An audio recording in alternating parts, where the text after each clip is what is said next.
Hello everyone and welcome to the next episode of Coteries of New York. This is our 8th night in the world of darkness of New York, and I wonder how many more nights we will be given or how many more nights we will survive. But before that, let's rest. Oh boy. I feel like we're slowly getting to the very meat of this game, and I cannot wait to see how this will end. Qadir, oh my god, Qadir. Guys, I am going to link a petition down below this video, a petition that one of the members of the Seattle by Night server has made. And it's a petition to make Qadir romanceable in this game. It's very important, so please go sign it. Qadir al-Asmai, the sheriff of New York City, is knocking at the door to your haven. Best way to wake up, ever. The sight comes as more than a little shocking. If he had business with you, you'd either expect to see him already inside or never see him coming at all. Yet there he is, on the other side of the peephole, patiently and politely waiting for you to let him in. You carefully unlock the door and face him in silence. Evening, may I come in? You simply stare at him. Your lack of an answer doesn't faze him, and your lack of resistance as he starts walking inside has obviously been interpreted as a permission. Once inside, he starts looking around as you cautiously stay by the door. Haven't really had time to make this place as your own yet, have you? It feels like Langley's apartment through and through, a secluded study where nobody studies anything. Look at the books on the shelf, obviously meant to impress guests, not to be read. They reveal nothing about their owner aside from the aching desire to be taken seriously as an intellectual. He picks one of them up and smirks before putting it away. The phenomenology of spirit next to all of this garbage poetry. We can make a bet. If she's read more than 20 pages, I owe you $50 and a gallon of blood. That's a deal, Qadir! The kind of a place that self-professed hermits entomb themselves in to suffer. Considering how much you have to run around these nights, you probably only use it to shelter from the sun and rest, right? Even though he's obviously making an effort to come off as non-threatening, it's impossible to forget the first impression he made. I still, remember when I met him in both playing the alpha and in playing this particular playthrough, I thought of him to be the super evil guy. I thought of him to be extremely menacing, but he's absolutely adorable and I love him. You still see him as a fierce predator, trying hard not to expose his true colors. You sense a familiar fight or flight response as you struggle to find a diplomatic answer to his last question. If Qadir is bothered by your silence, he doesn't let it show. He keeps walking around, toying with whatever catches his eye. Eventually, he speaks up again. Watch any baseball lately? If I had to guess, you strike me as a Red Sox fan. Now, he's inviting you to talk in a more direct manner. You attempt to overcome your physical reaction to him and reply as casually as you can. This one? Your mind keeps going back to that night when everything was changed forever. Waking up in hell with a body next to you, spending a night in that underground sweatbox, unsure of what will happen next. That endless car ride, 3 strikes, a bloodthirsty crowd, that blade. A rebirth, a baptism by fire, a frightening executor who made sure the flames scarred your spirit. As you look into his face, you realize he's read the emotions from yours. Not in the mood to exchange pleasantries, There's no animosity in his voice, he's just stating a fact. Let me get straight to the point then. He momentarily stops caring about his surroundings, turning all of his attention to you and demanding the entirety of your attention in return. You see, there's something I've realized over the years. In large part, I may have been hired just to look menacing with a sword, but my job is all about seeing through bonds and relationships. So he's a Toreator, which we know already. And I feel like he's the kind of a Toreador. If he has presence, then he for sure doesn't have awe or anything like that. He's more of a daunt guy. And dominate maybe, I mean, wait, Toreadors don't have dominate by default. Celerity, of course. And I feel like he's actually very well versed in all specs. And if I would have to guess which discipline he has the affinity in, I would say that would be all specs, or maybe celerity because of the combat. But who knows? I would say that he's not very avid in presence itself. The Camarilla would be safe as long as its members adhered to certain social contracts, making their dealings and affinities plain for everyone to see. But that obviously remains a pipe dream. This is a community of born conspirators, overly ambitious gangsters and politicians, monsters in denial, all sorts of tragically broken individuals. They are driven by desires that make them incompatible with the masquerade, incompatible with prolonged survival of the Camarilla, incompatible with the methods I used to operate. And so, I am doomed to be like a cop, constantly insulted behind my back, maybe for a good reason, but immediately called for help whenever someone loses their tableware. Or like an Agatha Christie protagonist, outwardly assisted by everyone but constantly lied to about everyone's pasts and motivations, even if my failure to solve the mystery might be the end of us all. He tries to sound like he's peacefully resigned to his fate, but it's easy to detect a ting of regret in his voice. A voice belonging to someone who once had bigger ambitions than this. What broke him? So you see, for this detective, the why done it is far more important than who done it or how done it. When you understand all the players and their mutual obligations, you easily understand every crime. But of course the kindred know it, so they devise ways to make my job much harder, just like conspiracies between two unrelated actors that depend on scratching each other's backs for mutual security. Or they enforce a blood bond to make someone unexpected their thrall, a boss serving their employee, a rebel serving tyrant, just because one is regularly being forced to drink another's blood. Blood bonds. A mystically enforced relationship between a vampire and another, mortal or kindred. Drinking the blood of a vampire directly from the vein 3 times creates an intense loyalty in the drinker, resembling infatuation or obsession. The bond loses its grip with time, but is reinforced by repeated drinks from the donor vampire. That's true, and if you want to prevent the blood bonding but still drink the blood for various reasons, for example, sustaining reasons or the reasons of, some erotic pleasure, then you just have to wait a certain amount of time after it is out of the vein.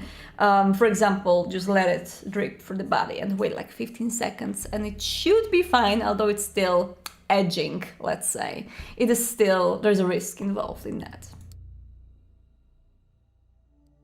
What has Sophie seen in you? Why does the prince keep asking me about your actions? How come you're being pushed to build your own coterie so fast? You are surrounded by unclear motivations which you yourself don't understand. That unnerves me, and it should unnerve you as well. And what are your motivations?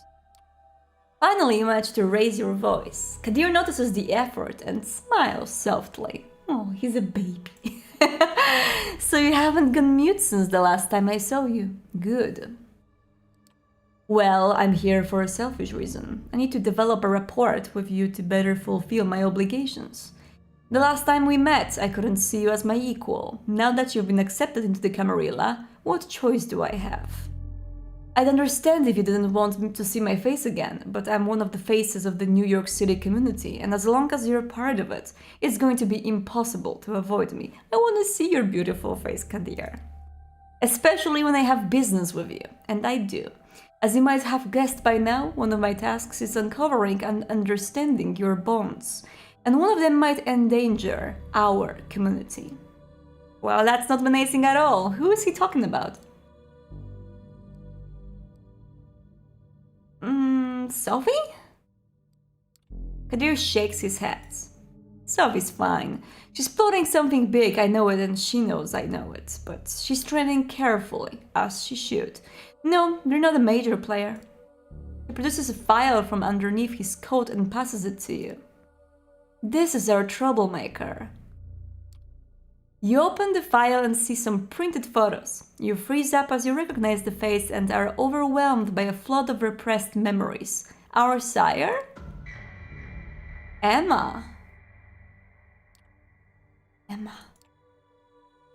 The only person who's kept you hanging on through all these years. The only person you have in your corner in your never-ending fight against the world. You've kept your shit together so far, tried not to think about her until you got everything sorted out, but seeing her face brings a lump to your throat. You look up at Qadir, expecting answers. I'll be frank, at first I thought you were a total commercial failure, someone destined to eventually disappear from the streets of New York without a trace or one soul to care. But it looks like your sister is the best guardian one could ask for. Lots of friends in high places and lots of favors to collect. The word is, she'll do anything to get you back. Holy crap. The risk of endangering us is relatively low, but far from non-existent, which means your sister must be stopped. There's a back here that should be said by Qadir. Must be stopped sounds threatening. You dread thinking what he's planning. We have to kill our sister because she's gonna sell us to Inquisition. I'll arrange for you to meet tomorrow so that you can straighten the situation out and say goodbye to the life you've forsaken. No! Why? You'll arrange what? Your eyes must look like saucers right now. Usually these matters are left to my discretion, and I can't think of an easier solution. The last ship reappears, takes care of unfinished business, and disappears, never to be seen again. Nobody cares. It's simple. It's clean. No contrived schemes, no unnecessary victims. And it gives me an opportunity to learn more about you as I observe. When neonates interact with kind they used to hold dear, their true natures are laid bare for everyone to see. Oh dear! Neonates, a young kindred, recently embraced, but more than a fledgling. That is true. When you start V5 as a neonate, you still get some XP to spend. You get more XP if you are non-stele, but yeah, neonates still get a little bit of experience that you can use at the character creation. Of course he's invested in being kind to you, or he's making clear his self-serving intentions so that you don't start figuring them out yourself. Any objections? Any alternatives are probably worse. You shake your head. Very well, I'll arrange a meeting and drive you there tomorrow. Better come up with a load of bull that's easy to swallow. He disappears from the apartment, leaving you as confused as the last time he closed the door on you. God damn it, you need to think it through. For a long time you just sit in your haven, lost in your thoughts, trying to come up with lies that will convince the only person who's ever seen the real you. Shit! What do we have here? Somebody's watching me part 2. I kinda wanna do that. Yeah, you guys, I know that you guys are probably like, go to Hope or go to this guy again. But I wanna do this. This is interesting. I mean, everyone's interesting, but yeah, I wanna do that. You're in your haven when the intercom rings. Answering cautiously, you hear an older male voice. Hello? I'm calling you because a friend asked me to come by and offer you my services. Who is this? It's unimportant. The man sounds strangely excited, breathing hard. Is this a sex thing? No! Or, I mean, not in that way. I know you're one of them. Please, it's alright. I don't mind. You can drink with me if you understand what I mean. A man you've never seen before is paying a visit to an apartment not many people know of, offering for you to feed from him. I don't drink with people I have never met. Don't worry, we can meet. Silence. A minute passes and you hear a knock on the door to your haven. You cautiously open the door. A stranger looks at you sheepishly. She's in his 30s, dressed in a clean business suit. He looks moderately successful, someone you could meet at an investment bank. I'm sorry, I didn't want to intrude, so that's why I called from downstairs. Please leave. This is suspicious. I don't want to see you around here again, and tell whoever sent you that they come see me themselves instead of sending lackeys. Please, feed from me! It's alright, really! The man sounds desperate. Whatever this is about, you want no part of it. I'll call the cops and you can explain to them why you're creeping around here. It's an empty threat. You wouldn't call the police on your own haven, but you hope he doesn't know that. Oh please, not the cops! I can't afford to get arrested! The man takes one last yearning look at you and turns around, running down the hallway. He presses the elevator button nervously and disappears inside. You're left to wonder what this was all about. Who was this guy and why did he show up trying to offer you his blood? That was weird. Okay, let's go to Hope. Hope is about to head out into the city. Accompany her and see her true face. I kind of want to see her true face. Let's do it. Oh, and we need to rest first. Okay, we need to rest and then maybe we'll do that. Knock knock. You'd ask who's there, but you don't know if the sheriff of New York City would play along. I think he would. I feel like deep inside he likes those silly little games. And, you know, he's the kind of a guy that just wants to sit down on the couch and play a round of Scrabble with you. That's what he is. When you open the door, you see him toying with the car keys he's holding in his hands. Ready to go, fledgling? You don't feel like it, but you give him a nod nevertheless. Excellent. Stay close. He leads you down to the vehicle he's parked nearby. Once again, he takes the wheel, literally and figuratively. Everything inside is just the way you remember it, down to the rear view mirror reflecting the intense stare of your guide. Qadir, honey, I love you, I love your eyes, I love everything about you, but keep those pretty eyes on the road because we don't want to die in here, okay? I know you have celerity, but I don't. So, do I? Maybe I do, because I'm also a trader, but yeah, we haven't used it before, have we? Not sure. I know for sure that I have to feed actually, because my hunger seems to be getting higher, but that's okay. However, the trip itself feels notably different. The last time Qadir drove you around, he was forcibly dragging you away from your old life. This time, he's pulling you back into it. Let me tell you how it's going to go. As I said, I've arranged a meeting between you and your kin. It's going to take place somewhere you should know very well. I'll watch over you two from a safe distance to make sure you adhere to the rules. You should know those very well, but I'll reiterate just so you can't ever say I didn't warn you. Don't do anything that would violate the masquerade. Don't establish some secret routes of contact. I will know. Do treat it as the last time you two will meet. Take this chance to wrap everything up. Here's your story. You're fine, found yourself at the crossroads, decided to radically change your life and move out of the city. The subway is unbearable. The rent is too high. They've heard it all. However, you wouldn't leave for good without saying farewell to the only person who cared. He gives you a compassionate stare. Compassionate? Is that compassionate, Qadir? It's gonna leave a scar, boy, but a true artist knows those are not something to hide, but to display with pride. You're a fresh corpse. People you meet can still leave a mark on you. One night, a long time from now, you'll realize you miss collecting new wounds. The car makes a sudden turn. I'll leave the finer details to you. Just be so kind and don't make me regret it. You can sense he's going out of his way for you, but doesn't try to force you into gratitude by stating it plainly. If you know, you know. He'll see if you are worthy of his aid. We're here. You take a look around and recognize your destination. Is that the gallery again? He was right. It is a familiar place. It's right next to that exhibition space, the one where you met your future sire. This is where you saw Emma for the last time. This is where they last saw poor Lafayette. Who knows whatever might have happened to him? That's what your sister is trying to find out. I took the liberty of messaging her in your stead. She's up there waiting for you to come and explain yourself. He turns off the engine and relaxes comfortably in his seat. You silently leave the car and head straight for the exhibition space.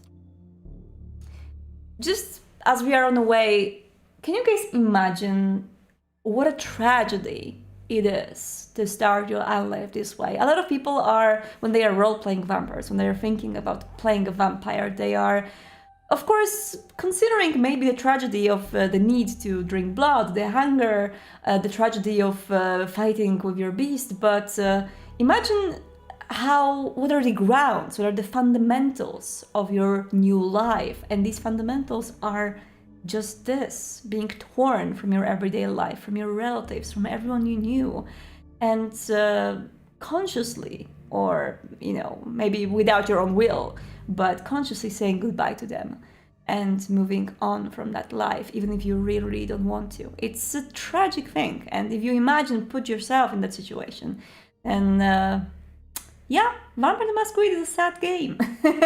It's always been one. The elevator ride up just doesn't seem to end. After what feels like 5 hours, but in reality is closer to 30 seconds, you finally reach your floor. Hi Emma, I don't think that you like me anymore. I'm sorry. You're not going to like me either after this conversation. Emma's standing there, looking at the paintings. She's trying to act carefree, but is holding onto her bag a little too tightly. When she hears your footsteps, she's startled. Then she sees you, and her eyes immediately fill with tears. She runs up to you and gives you a hearty hug. God damn it, Lafayette! God damn it! You stay in her arms, silent, for a little while. The bonds of blood run deep. This feels right. You're so cold. What happened to you? Blush of life, come on, dude! Blush of life! You look into her eyes and start searching your heart for a lie that would satisfy her, if only a little bit. Shit! We gotta do this story either way, guys. We gotta lie this... So, I suddenly decided to do a little traveling, see the world, figure out all of these things inside my head. You stop mid-sentence. It's perfectly obvious that you're not exactly telling the truth, and her expression makes it obvious that she knows. What happened? Lafayette, talk to me! All the life-saving work she sent your way, from that concept artist job to this very exhibition. I've been losing my mind. Talk to literally everybody I know to ask when the last time they saw you was. All the times she helped you get your shit together. I've always been honest with you. The least you can do is return the favor. She asks, and she absolutely deserves to know, but she can't. Qadir is waiting downstairs. Lafayette! Her voice startles you. Your first instinct is to run. And like the beast you've become, you trust it. Lafayette! You can't do this. Not now. Not like this. She watches as you, kindred, an undying creature of the night, zoom away from her, run into the elevator and press the ground floor button. This might be the last time you ever see each other. At least look her in the eye and force yourself to tell her one last thing. Don't search for me, for your and my own good. She's too stunned to react as the elevator doors close. You slide down the wall, hiding your face in your arms. You find your own priorities disgusting, but what gets you down the most is not the fact that you failed to give closure to the only person you cared about. It's more that you failed to make this farewell beautiful. It makes you feel like a failure of an artist. Even with all this newfound power, you still can't express yourself through the canvas of your life. You're still stuck in your old ways. But you know Em, she'll take the pain you've caused her and use it to make art that resonates, that sells. What if authentic trauma is the best gift you could find to repay all her generosity? Oh, it's a tornado thing to think. Oh dear. Jesus Christ, you're disgusting. Yes. If you consider all of those emotions commodities, no wonder you're a failure as an artist. But you are a very successful Toreador, dude. The elevator doors open. Better run while she's still up there. Back to Qadir's car. Once you close the door, he instantly puts his foot on the gas pedal. Walking off the pitch with no regrets. Said everything you had to say? Qadir sighs. Yep, that's what I gathered from here. I'll keep an eye on the situation, placate her somehow if she won't stop looking. I've got some well-tested methods, non-violent, of course. He gives you a good stare via the rear view mirror. You're an artist, aren't you? You're not half-heartedly. So you of all people should know that things never work out the way you plan. There could always be more time to plan, tools that could help you execute it better. Perfection is just an accident. The only thing you can do is give it your best shot, given the circumstances, and immediately move on to the next thing. When all is said and done, regret is nothing but narcissism and a waste of time. Sophie, your coterie. Those are the materials you've been given, and they are potent ones. Make the best use of them, so that they might create something more beautiful than your artist's tools ever did. And as a side note, I envy you. I wish I still had someone to make my knees feel like jelly, even when you can't see them anymore. Just knowing they're there keeps you in touch with what you once were. A touchstone! Qadir, you're explaining V5 mechanics. The car speeds up to cross an intersection before the light turns red. You give Qadir a good hard look. Who are you and what you have done with Qadir al-Asmai? At first he seems confused about the question, but after a while he gets it and chuckles softly. Then he takes on a serious, slightly sorrowful expression. Don't suck up to me, kid. Mr. Bad Guy is still here, and without a doubt, he will go back to decapitating suckers like you any time now. The car starts slowing down. We're here. You look out the window and see your haven. Take care. I'll see you around. Just pray I don't have to see you too often. You leave the car and start walking to your haven, thinking about Qadir. Can't say you're fond of him. What's with the welcome he gave you and all, but after tonight, you can't say you aren't either.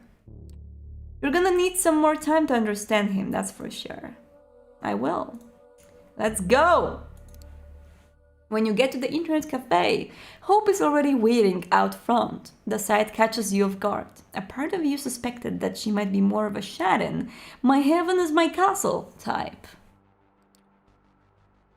Perfect timing, we need to go for a ride. Get in, get in, get in! She doesn't wait for your response and jumps behind the wheel of a lavender vintage roadster instead.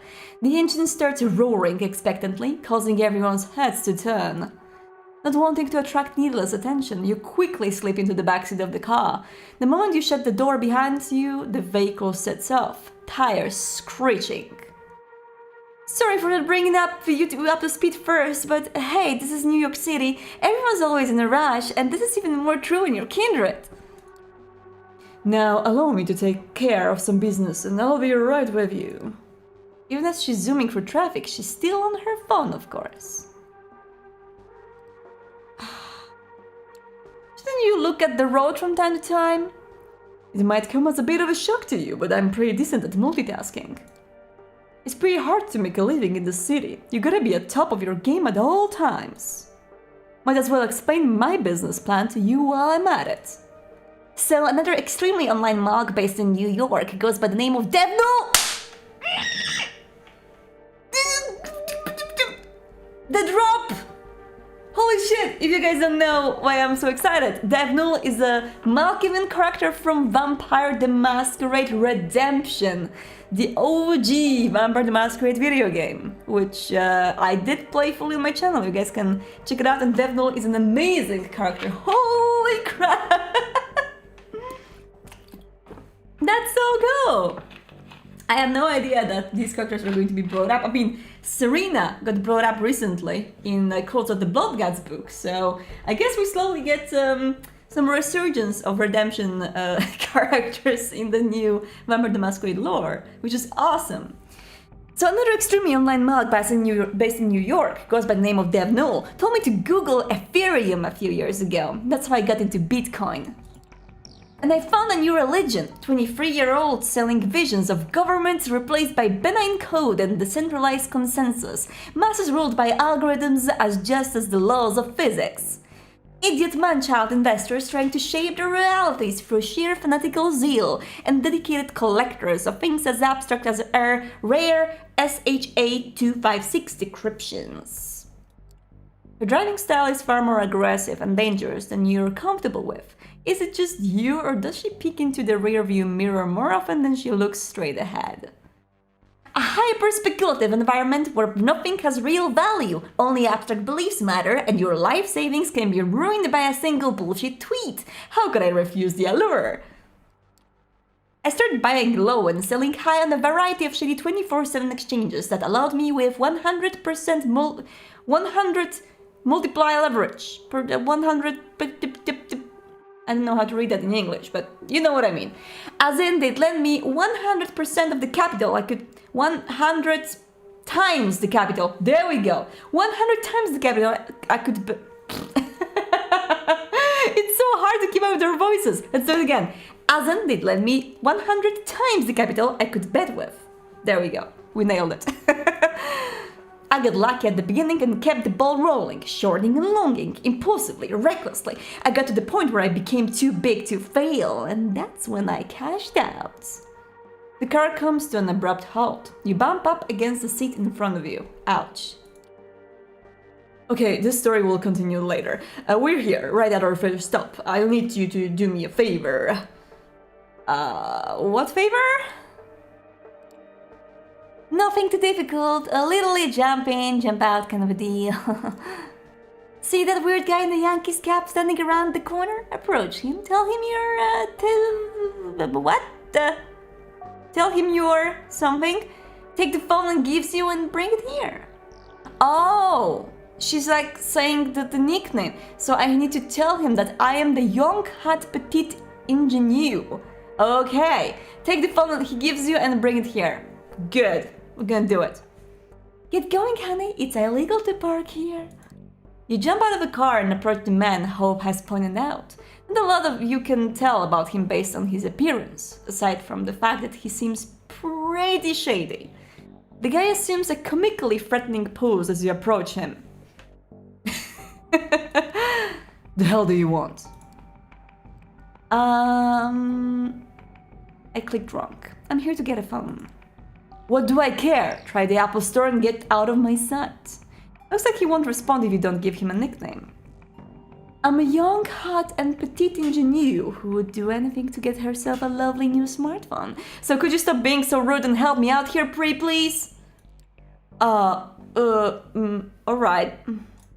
He takes the phone out of his pocket and covertly passes it to you. That worked, even though I misclicked. Everything has been prepared and preloaded according to your instructions. Should take about 2 minutes to transfer the data. Now get out of here. Okay. The man walks away with an exaggerated hip-hop gait. You jump back into Hope's car. She immediately steps on the gas. You got the phone? You're the best. Pass it to me, please. She connects the two smartphones using a cable and begins some sort of data transfer. Looks like it's an identical model. After a minute or so, the process is complete. Alright, goodbye lovely, you've served me well. Hope opens the car window, grabs her old phone. You're not expert enough to recognize the exact model, but it definitely looks like it had a 800 price slapped on it, and tosses it out of the window. Surprised, you look behind you and see a car in the opposite lane run over the abandoned device. Hope notices your quizzical look. I've been needing a lot of burner phones lately, and I'm not going to use some cheap piece shit, so it's a pretty expensive necessity. Intersection, red light. She takes advantage of the moment to shoot a driving selfie that strategically excludes her face and upload it to Instagram. You notice her handle there is Versace Beauty. Now I was telling you a story. Cashing out. Alright. At some point towards the end of 2017, I became convinced I needed to cash out. There was no way the bubble was going to last forever. I always knew there would be no grapes of wrath for the cryptocurrency era. It would have to be a series of profoundly antisocial disconnected events. The whole crypto culture was a decentralized church of lone millennials who rejected all established modern values and kept atoning for the original sin of not buying Bitcoin back in 2013. Another abrupt last-second turn. You're pressed against the window. What the hell is it with her driving style? Get a life you never wanted to live anyway and get a chance to win a priceless pile of nothing. Untether yourself from all worldly desires. Find joy in suicidal ideation. To this day, money holds no real value for me. It's as abstract as a video game score. A bunch of numbers on the screen. This joyless world changed me forever. I knew I had to escape. So I took my piles of fictional dollars to a new area, a light New York City social cycles. Not because I wanted to scam them and make more, but because I wanted to finally have some goddamn fun. I mean, of course, I had to scam them in the process, but it was only in service of becoming something more than a star. A constellation! Another abrupt stop, this time next to the entrance of a shifty-looking back alley. Alright, friend, this time you're leaky gut syndrome, whistleblower extraordinaire. Whenever a press sneak fuck wants a leak, you've got it. Got it? Sorry for putting you out there in my place, but I only personally contact people as a last resort. Gets harder to protect my identity each time I show my face. And since I've got you, Orman is waiting for you in this back alley. He's paying a back a favor with a flash drive containing crucial information we need to stay safe in the city. Retrieve it. I will circle an area, make sure we aren't in danger right now. When you're done, get back here and I'll pick you up. Everything clear? Good. You exit the car and see it drive away in a hurry, then head into the narrow passageway. Sure enough, there's a man waiting for you at the end of the back street, unshaven, wearing wrinkled clothes with a nervous eye tick. He looks even dodgier than the last guy you met. When you approach, he gives you a mean look. You lost or something? I am leaky gut syndrome. You said you've got a little something that might interest me. Of course. Straight to the point, aren't you? Alright then. Clumsily, he produces a USB stick from his front shirt pocket and holds it before your face. When you reach out to take it, he pulls his hand back and gives you a sly grin. Getting all this data was risky, you know. Miss Montgomery is an unusually secretive person. Digging up dirt on her took more effort than expected. Effort that should be rewarded, I think. The more you ask round about her, the more you expect a letter saying, give up your inquiries which are completely useless at your doorstep, perhaps attached to a severed cat head. You catch my drift? The secrecy surrounding her screams, friends in high places, brave new world order, Illuminati shit, you know? Makes me think I deserve some hazard pay. Start walking away. You try to imagine what Hope would do if she were in your place. Then you simply turn away and start walking back when you came from. Calmly, wordlessly, no negotiations. Just as you're about to walk out of his sight, you hear an annoyed grunt behind you. Alright, I should have put you on the spot like that. My bad, okay? Get back here. We did it right. You turn around and look at the journalist expectantly. He sighs and extends the hand holding a flash drive towards you again. You take it. Oh yeah, one more thing. Not really sure what it's about, but one of my informants claims you might be interested in this. He reaches into his inner jacket pocket and presents you with something wholly unexpected. It's a bag of blood, labeled simply as ABRH-. You take a closer look, but it doesn't answer any of the questions that just appeared in your minds. You peek into the journalist's cold blue eyes and see them twitch uncontrollably. Don't ask me. They say you'll know what to do with it, leaky gut. Come on, take it.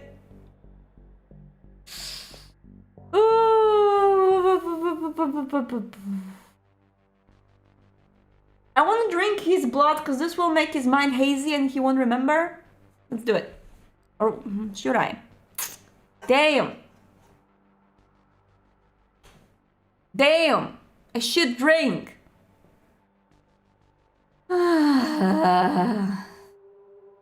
Let's do that. I'll take whatever I want, twitchy eye. He's only conscious long enough to manage one step backwards. A second later, your fangs are already sunk deep into his neck. His blood has a certain unpleasant je ne sais quoi quality to it and a bitter aftertaste, but it's very strong and quickly intoxicating. As you finish your meal, you feel consumed by euphoria. Having temporarily satisfied your hunger, you put the collapsman against the wall and look him over one last time.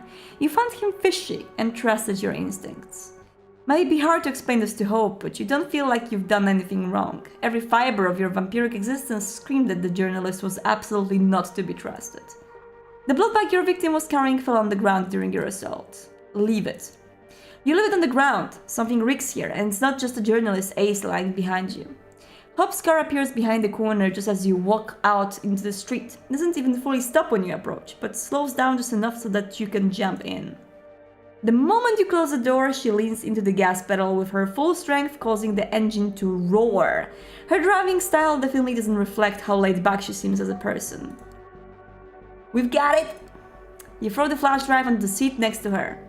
Perfect! Any problems? How did the meeting go? You relate the entire back alley encounter to her. Toward the end of the story, you notice she's not staring at the road on her phone, but directly at your face. The realization startles you. You've got that bag of blood with you. Left it with him. Felt fishy somehow. Huh. Anything particular about it? Nothing, just a label saying ABRH-. She steps on the brakes. Fuck! Fuck, fuck, fuck, fuck, fuck! I'm okay! She grabs the flash drive you've obtained and throws it out of the window. Looks like that's her favorite method of taking care of problems. That bag was a message! AB negative... Okay, sorry, different voice. That bag was a message. AB negative used to be my blood type. It's the rarest one, found in less than 1% of the United States population. Glad you didn't drink it. Who knows what they're done to the bag. Some New York City vets can tell you wild stories about using irradiated blood to locate and kill other kindred. Really? That's cool! I haven't heard about that before. You admit you did feed on the man who gave you the bag instead. Good for you, I suppose. I don't think they've done anything to his blood. That would be some kind of 5-dimensional chess move. Ha! There we go. I was actually smart. But yeah, this conduct is compromised and needs to be cut off. Goodbye, my journalist friend me, and goodbye, dear leaky gut syndrome. You both outlived your usefulness. After a brief period of hesitation, she deletes the Whistleblower extraordinaire account in size. Another one bites the dust. I've got another story to finish. I was talking about Bitcoin and then... where'd they stop? The constellation. Becoming a constellation.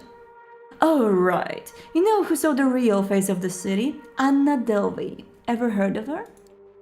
A Russian working-class girl born as Anna Sorokin. She moved to New York in 2013 and convinced everyone that she was the insanely rich trust fund kid, a wealthy German heiress. Manhattan elites totally fell for it, and they bought it for years while she swindled them. She only got arrested in 2017 after having stolen almost $300,000. Sorokin created her Delvey persona out of a thin air, convinced everyone that she was going to set up an art fund, and kept tasting all of life's finest pleasures while being basically broke. She even made up a fake family financial advisor, then killed him off when he became a liability. And apparently most of her rich victims never admitted to being scammed out of shame. By now you're sure, the way she scrutinizes her surroundings, her reckless driving, she's trying to escape somebody. Now Delvey's locked up with murderers in Rikers, writing her memoirs, apparently picking a lot of fights. Bless her heart, she'll forever be an inspiration. But I have more advantages than she ever did. I have my own considerable funds and I can rely on many more made-up people than just some old-ass financial advisor. A whole bunch of fake content creators and influencers that every rich dambus wants to get in touch with and collaborate. Makes it super easy to earn more money than they invest. You've seen it firsthand, both as a deceiver and the deceived. It's a city of illusions. Make non-existent money, come up with a fictional status, play nonsensical camarilla games, and one day you might just find yourself at the top. Alright, we're reaching our last stop. You look around. You're coming up to a parking garage. You're gonna take an elevator to the 70th floor. Get the masked man you meet in front of the door this memory card. Give it to him, okay. It contains an art house movie I've made. Art house movie. You've seen me rehearse it in my haven, you know what I mean? You didn't think I was doing that just for show, did you? I found some filthy rich Manhattan pervs who'll pay a fortune for convincing a vampire cam show. I don't need money, but their IT industry connections gave me an idea. When we give them this memory card, we'll gain access to tech that should allow us to take on my biggest enemy in the city. So your nickname this time is going to be... a crash. You are momentarily dazed and can't immediately understand what happened. The first thing you know for sure is, if you were still a normal human being, you'd be dead for sure. You replay the last few seconds in your head. The other car appeared out of nowhere and crashed into Hope's vehicle at the maximum speed it was able to achieve in this closed-off space. The driver has already managed to kick open the mangled door next to him and stumble out of his seat. Now he wordlessly approaches the trunk and takes a large caliber silenced pistol out of it. He starts approaching the lavender wreck of Hope's car, obviously ready to finish the job that he started. You have to be fast and violent. It's you or him now. Celerity. Your instincts take over. The world stops moving just as you start running. He can see you, of course, but not as a well-defined shape. It's a blur, and its speed is faster than his aim. It gets closer to him. He's scared. It's next to him. He's terrified. A series of superhumanly swift punches ruptures his body in all sorts of horrifying ways. His world briefly turns into an ocean of agony and then disappears forever. You stand above the gunman's body, trying to calm yourself and your killer instincts. That's when you hear her voice. Hope slivers out of her car and sees you standing over your assailants. You did pretty good. She approaches the body of the driver you killed and kicks it so she can take a better look at it. Upon seeing the front of the corpse, she lets out an annoyed grunt. Knew it would be this asshole. He's been following us all day, and I know just who he belongs to. Even before she's done talking, she's already trying to reach someone through a video call. Eventually she succeeds. You see a nonchalant woman in business casual on her smartphone screen. Kara Montgomery, how may I help you? Kara! Hope, didn't expect you to ever reach me through this channel.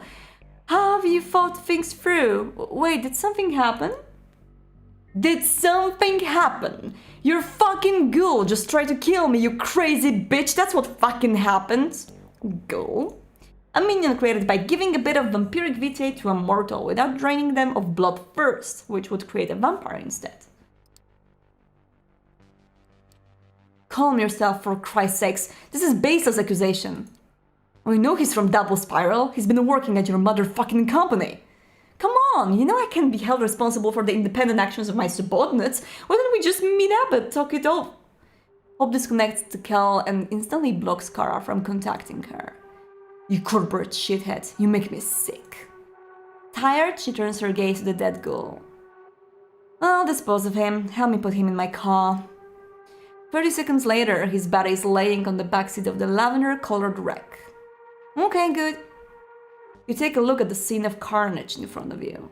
Every second we're here gets us closer to a serious masquerade violation. I'll have to exchange my Palm d'Or Worthy masterpiece for the goods some other time. She gets behind the wheel and you follow her inside the car. Meet me in my haven when I tell you it's safe. For now, I need to dump this asshole somewhere, get my car fixed and plan our counterattack. You guide Hope to your own haven. She drops you off, and before she leaves, she makes what's about to come perfectly clear. If we want to survive in the city, Kara Montgomery needs to die. She disappears into traffic, and you disappear into your place. Ha! That was awesome! I like that! Ooh! Intense! Anyway guys, that was the next episode of Coteries of New York. I will see you in another one. And yeah, if you guys haven't seen Vain Pursuit yet, the official tabletop campaign of Vampire the Masquerade Bloodlines 2, I'm playing a role in that particular campaign and the first episode is on YouTube. I will put it down below the video. And yeah, I will see you soon. Don't get lost in the night and goodbye.